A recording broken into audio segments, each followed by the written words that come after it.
straight, but she could alleviate part of her stress by finding the book that would reveal the truth about her, and that night, and the man she'd allowed to ruin her life. In case someone happened upon her in Colleen's room, Ava tossed 2 sponges in a bucket and made her way to the walnut-studded door, sliding her passkey into the lock. Colleen had lost her battle with her son Ronan, a historian, over the entry upgrade. She never did like change. If Colleen had gotten her way, Graystone Manor, which had been built in the early 19th century and modeled after a medieval castle, would have stayed exactly the same. Meow. Ava jumped, pressing a hand to her chest as a black cat wound his way between her legs. Simon, who'd arrived at the manor a week before Colleen died, raised his blue eyes and meowed again. Placing the bucket on the hardwood floor, Ava crouched to scratch behind his ears. "You miss her too, don't you?" she said to the cat, realizing that this was most likely the reason she'd been talking to a dead woman. She missed Colleen. Ava had worked for her ex-husband's family for more than a decade. Simon purred, rubbing his head against her leg. She gave him a final pat. "You can come with me, but you have to stay quiet." Ava picked up the bucket and straightened to open the door. As she did, a sweet floral scent wafted past her nose. She frowned at the fresh bouquet of pink, yellow, and white roses in a crystal vase on the nightstand beside the canopied bed. Odd. Who would... Jasper, she decided.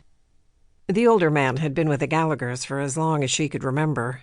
He'd been Colleen's right-hand man and confidant. Skinny as a rail with stiff upper-crust manners, he was a pain in Ava's culo. Her gaze lifted from the roses to the Gothic-style leaded windows that overlooked the gardens. Sleet pelted the window panes, and the barren trees swayed in the cold, mid-January winds. She wrapped her gray sweater around her while casting a longing glance at the fireplace with a 3-tiered wrought-iron candelabra standing in front of it. The fireplace was more for show than heat, so no matter that she could practically see her breath in the room, now wasn't the time to put it to the test and risk an actual fire. She eyed the hundreds of books lining the walls of the sitting area. More were stacked haphazardly on the antique tables on either side of a well-worn, gold damask love seat, with additional piles creating small towers on the hardwood floor. A cluttered white desk with feminine lines sat in the center of the room, with a view of the dark, turbulent sea through the French doors that led onto a stone balcony. The room looked exactly the same as the night she'd searched it with her cousin, her Auntie Rosa, and the rest of the Widows' Club. As far as Ava knew, no one had found the book. Oh, not for lack of trying.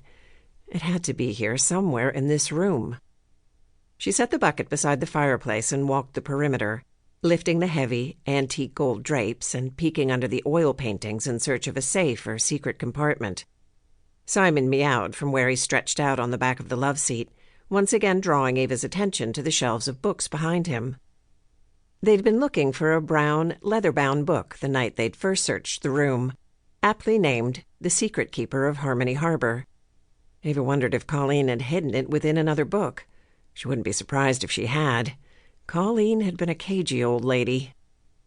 As Ava catalogued the sheer volume of books, she realized she'd be here longer than she had anticipated. Unconsciously, her hand went to her bruised arm. She couldn't be late again. She reached in her pocket for her earbuds and turned on her iPod. Fitting the buds in her ears, she got to it, leafing through one book at a time. Alone with her music, aside from Simon, Ava felt some of the day's tensions leave her. She liked repetitive, mindless work. She found it calming. Well, it was usually calming. With a book on the loose, it was somewhat less so today. Someone tapped her shoulder, and she jumped, dropping the book she'd just taken off the shelf. She whirled around, pressing a hand to her chest. "You practically gave me a heart attack." "Sorry," Sophie grimaced. Ava's cousin wore her uniform of a white blouse and black pencil skirt. "I called out, but you mustn't have heard me. What are you listening to?" She pulled the bud from Ava's ear and held it to hers. "It's loud," Sophie made a face. "And depressing."